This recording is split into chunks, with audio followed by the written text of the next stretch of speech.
that's the Lotus Elan I had, 70 Elan Coupe, and we were starting to do work on it. So there's me here, and Peter Bear, and Steve Graziano, and Justine, my wife, there.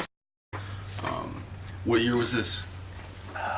So it was before we sided the building, and we had the consultants, and I'm thinking, I can't tell you exactly, but it was definitely the late 90s. When did the business start? I bought the property March of 89, and we opened our doors later that year in 89, towards the end of 89. So this is just a couple of years you guys were probably right in business here. Yeah. And what's the story with this car? I bought this Lotus up in Maine, fantasy vehicle. Always wanted to have a Lotus, and bought this one needing restoration, and I'm in process of working on it. Never got completed, ended up selling it at a certain point, but that we were in process. There's lots of enthusiasm. What's with the jacked up, what's that? That picture is I'm lifting the body off the chassis. So we've unbolted the body, lifted it up, put boards on top of the chassis, and put the body back down, sitting on the boards on top of the chassis. So it's propped. The body's propped up temporarily. And Justine laughing? What's that all about? I think just probably we were joking about, now that it's outside the shop, looking, who's probably just rolled it out for whatever reason, and we're looking and visualizing it. Looks like Peter might even have a cam. I don't know what Peter's got with it, because I don't think that's a phone. It's too old for whatever's in his hand to be a phone of that size, right? Phones weren't that small back in the 90s. Totally. What else we got here?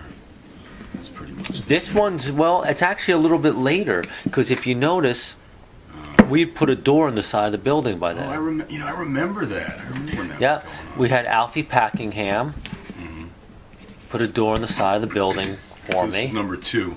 We'll call this number 2. Alfie put a door there. Used car dealer license, which I didn't have at that point. Right.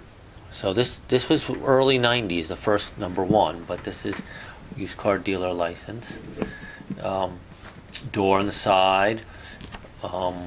Still with the trademark hood, which was from what? What's the story behind 84 Honda Accord I bought at auction that was damaged, and we had to, put new sheet metal on the front, hood, fender, grill. And when we needed a sign, we had the white hood lying there, so we got some stencils and spray painted Jenkinstown Motors Inc.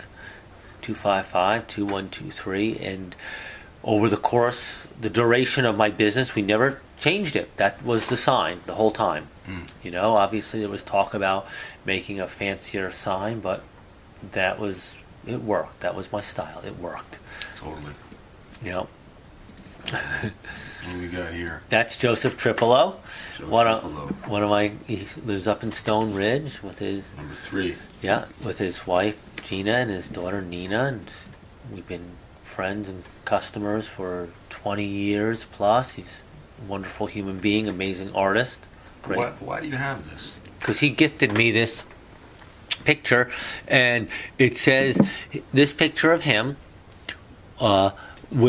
he put little antennas on his head, if you look closely, and he wrote "satisfied customer," because we used to have all kinds of stuff hanging in the office and stuff that was often humor based. Right. Yeah. This looks like, from what I'm seeing, right at the stage when with the guy with the ladder and stuff pulled away from the building, right at the stage that we went and had the building sided, the roof redone and the building sided, finally, after, I'm thinking, close to 10 years in business, of it looking quite horrific when you look at the earlier pictures. And we're going to show a later picture of after we finally got the building sided. So the building was, prior to siding, quite aesthetically unpleasing, and it kind of fit my attitude of the time, which was, I don't care, I'm good at fixing cars, what difference does it make how it looks? Right. Gotcha. I don't care. So there's an evolution. There's been a lot of evolution because Right. now where I'm at is I do care. I want it to look, a certain way, and because it adds a certain comfort to people, and I don't want to go into a place that looks sketchy. This is more of the same, right? Yeah. Well, it's more the same, but it also shows Number 5. an interesting piece of evolution because it shows the back of the building, and they're doing the roof and the shower at the back of the building. Because we had an outdoor shower, because in the summertime sometimes I'd go out if it was really hot and take a shower if we got really dirty.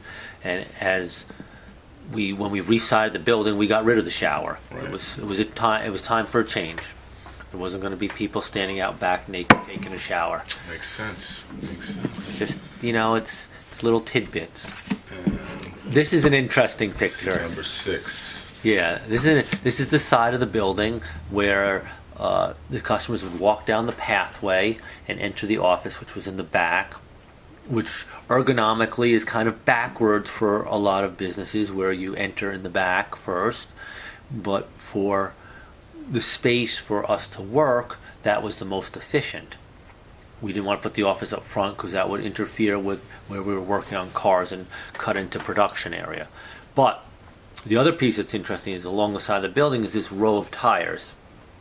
And when I started working with the consultants, which helped me really mature and grow my business and be more professional, and they asked us to send, because they were in California, they asked us to sketch a floor plan and photograph the property and all around so they can get a visual impact of what they were working with and the layout of the shop. The consultant commented on this side of the building as the mosquito breeding ground. As they saw the row of tires, this was used tires we kept to sell customers, to have tires to be able to, if someone needed a used tire. And this is where we kept them. Filling with water, growing mosquitoes, being unsightly. So that had to go because, while I'm thinking one way, I was enlightened to another perspective of thought on that. Right. Got it. A lot of growth, That's hilarious. Yeah, it is. It's like, what is this mosquito breeding ground you've got going here? Oh, man. All right. So number 6. What we got here? This is, who's this? This is Zohar. Number 7. Yeah, he was a mascot of the shop, one of my many dogs I've had who just, he's just amazing. We rescued him. He's a rescue dog, and in the back, because he's in focus, in the background is the building that has been resided and looks a lot more polished now. But he's just a photograph that was taken for advertising, marketing, and having had animals around the shop, that was kind of I don't know, should we say a trademark, or just, it was common that when customers came, I would have a dog or a cat there. It was just a natural flow. It's Post Lucy. Post Lucy, yeah. All right. And this would be Me, another photo shot with my 93 Miata, which I still have today. I put in storage, and after 10 years sitting in storage, took out and started driving because my son now is 7, and I got the green flag from my wife that it's okay to take him out on little rides in the convertible. So I've been enjoying that a bit, and that's just a photo shot from pre-gray hair. What's the story behind this, though? I mean, this is a professional shot by Marlis Momber, and I mean, it looks. What was the idea around having this done? This is kind of a common imagery, somewhat, of me walking around the shop with a cordless phone and a headset on, and talking to people with a headset, which now seems pretty common. But I guess back in the late '90s, we didn't wear as many headsets, not as much. That's true. We don't think much about it now, but back then I don't think as many headsets. Yeah, so you're not necessarily wrenching in this photo. So this is probably around the time when you were trying to transition out of the shop. Yeah, I was probably at that point managing the guys in the shop. I'm even wearing a watch, which I don't wear anymore, but I have. So I wasn't working on the cars then. married, so it's after 98 to Donna. I'm looking at my engagement and my beautiful wedding ring, so it's wonderful. That's a in the shop photo. So this would be number 8, right? Yeah, we'll call that in the shop, and take a look. So let's see. Scary, yeah, because it's been sheetrocked, but it hadn't been painted, which we never painted it. Steve Paleo painted when he used the shop, but that's an in the shop picture. I'm thinking that's when Ryan Smith worked for me, and looks like we're doing an engine swap on a vehicle. That's Barbara McCormick, Number 9. close friend. Barbara, Nicholas, and their son Matthew. This is pre-Matthew, and Barbara's sitting in the office. Someone took a photo of her, and that's what her office looked. It was very tight. There were 2 chairs to wait in there, and the desk, so it was cozy. How's that? Yeah. It was cozy. Customer of yours? Yes, customer and good friend. This would be number 10. Yeah, that's our good friend and customer Josh Honig with Lucy, our loved Rottweiler when she was a puppy. That would be shortly after we got her in early spring, and she's probably like 5 or 6 months old. And it's just a picture up on the mountains where Josh and Lucy and Justine would have been going on a hike in early spring. He was a good customer of yours too, right? Good customer. Still around? Still is to this day. Him and his wife Karen. Number 11. Number 11. Another in the shop shot. Oh boy, look at some of those dated classics. It's like an old 86 Camry, Dodge Caravan. Who's that? I'm gonna guess that's probably Ryan Smith. Yeah. God, it's just amazing to look at. And this camera picture looks like it's kind of like a wide angle lens, doesn't it? You know, the kind of the perspective. Yeah. Almost makes the shop look bigger than it was to me, doesn't it? Yeah. It was cozy in there. It was tight. And well, this will be, what is this? 12. Yeah, that's O'Neill Williams. He's a great guy. O'Neill came to me. He's from Jamaica. His family lived over, I think, on Hurd's farm.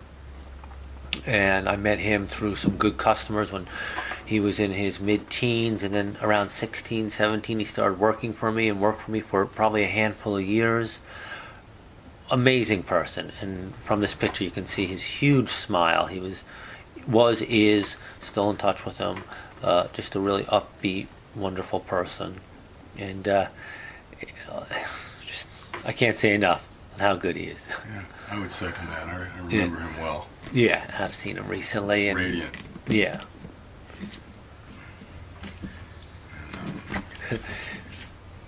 More mosquito breeding ground. Yeah, no, from a different angle. Yeah. Looking down towards the door, tires on the right, wiper blades hanging inside the shop out the windows before we had the building sided. Nice. Yeah.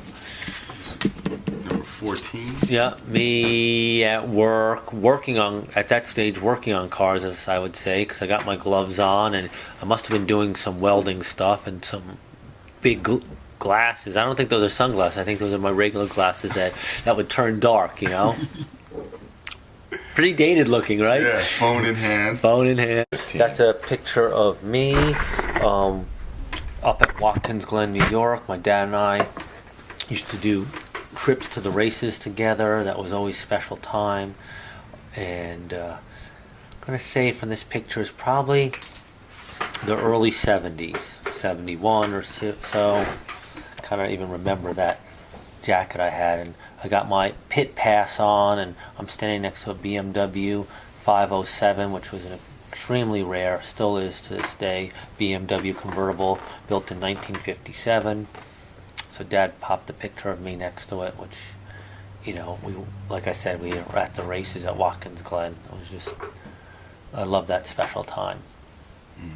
So that's just great. Be number 16. Yeah. This is just a silly picture of me sleeping in my bedroom growing up, And in the background, we can see the wallpaper that I slept with, which was on my walls, which had, let's see, it had a Toyota 2000, which was a pretty exotic sports car, had the Marcos on there. I think it had a Corvette and maybe some other car. So that was my life, I had my cars, and I was just really into it. What about that? Who's that? I think that's Yogi Bear. Is that from like there was that's a stuffed animal, but from like a TV show back in the day. I thought it was Yogi Bear or something. It's like Howdy Doody. Howdy Doody, maybe, yeah. Showing our age now. This will be number 17. This is great. This is Camp Maryhill, which is out on Brunswick Road in Gardner area, New York, which I used to go to summer camp with my cousins. Again, magical, wonderful time growing up. We're obviously setting up some dominoes on the table and right there, and looks like counselor is looking on the left, and one of the other younger campers, probably, 7 or 8 at the time. Just great time being there during the summers. My family, my sister was there, my cousins and our friends, and just really great time. Yeah, this is just a picture of me. I'm thinking probably right around 15 or 16, high school.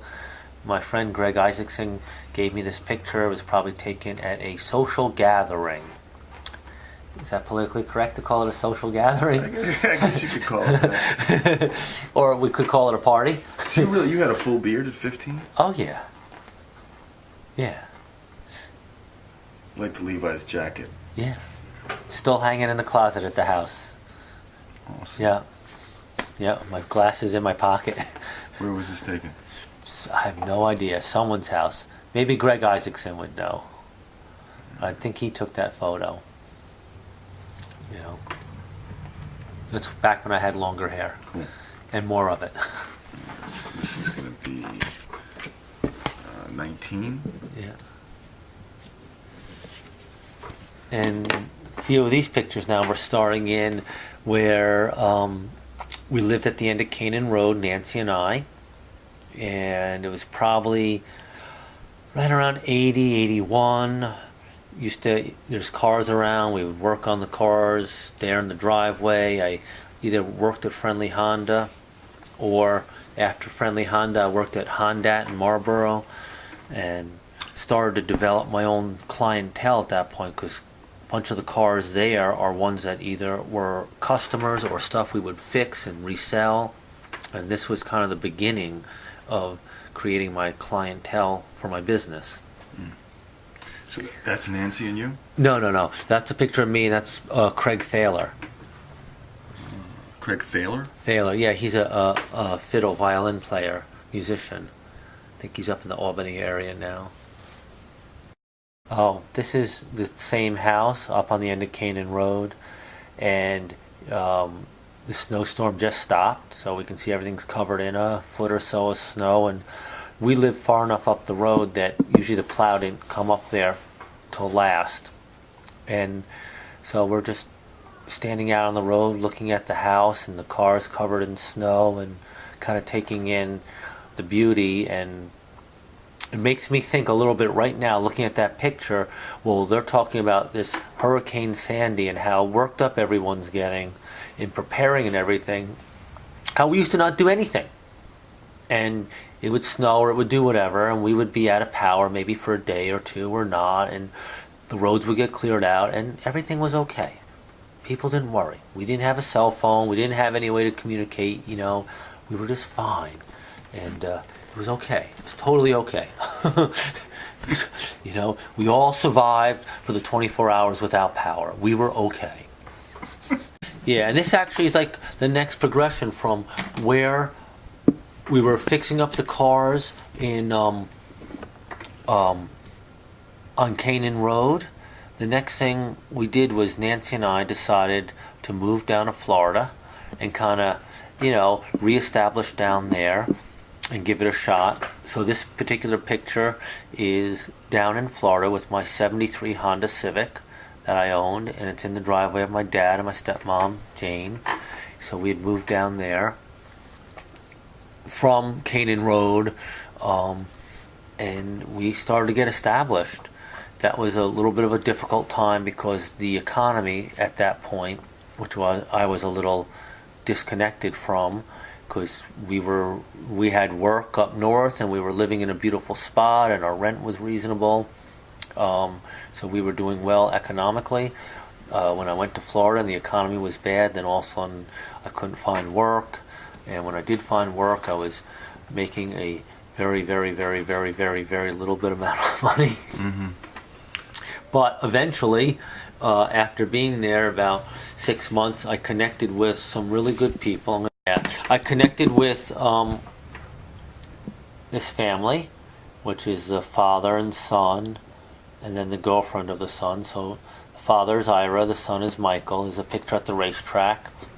And I connected with them, and they had a shop, and they paid me a very fair wage. So all of a sudden, financially, it turned a lot for me, and they kind of took me in as a family member, and Ira taught me a lot of good business lessons about running the shop and interacting and being professional with people. So one of the things that the shop did was they sponsored the race car that we would work on, and we'd go out to the races, and Mike did really well. He was a great driver, and it was stock car dirt track racing, and that was some of the fun. Besides work, we also had a lot of fun.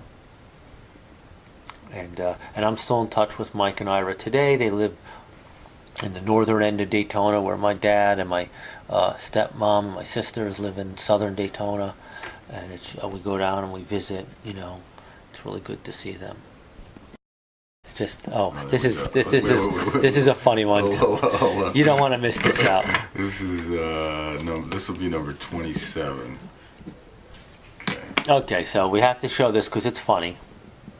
It's a period piece. It's again back around 83.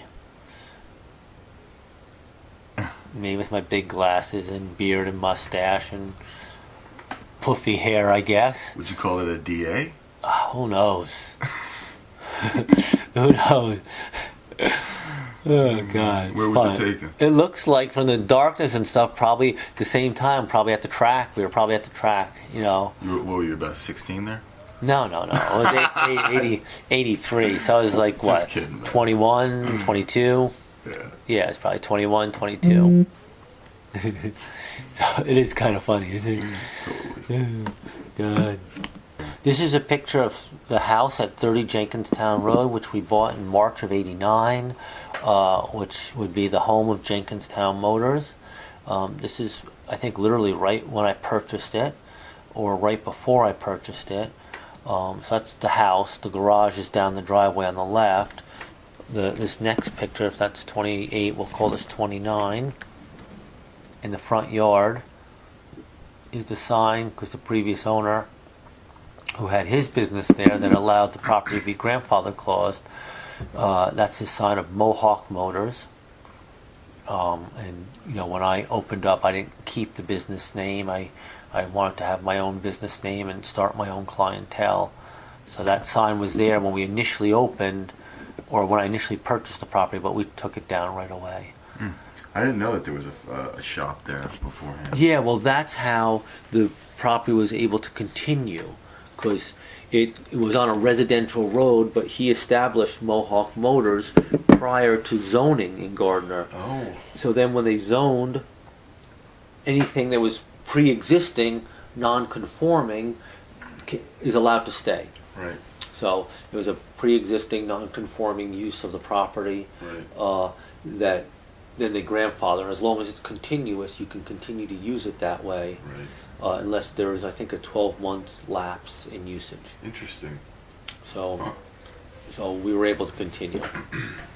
And so has Bridge Creek, right? Well, what Bridge Creek did was when they bought the property in that 12-month window of pre-existing non-conforming and nothing was happening, they went to the town and said, we'd like to continue to use it as a commercial entity but we want to change it from automotive to our catering business. And they were okay with it? They were more than happy.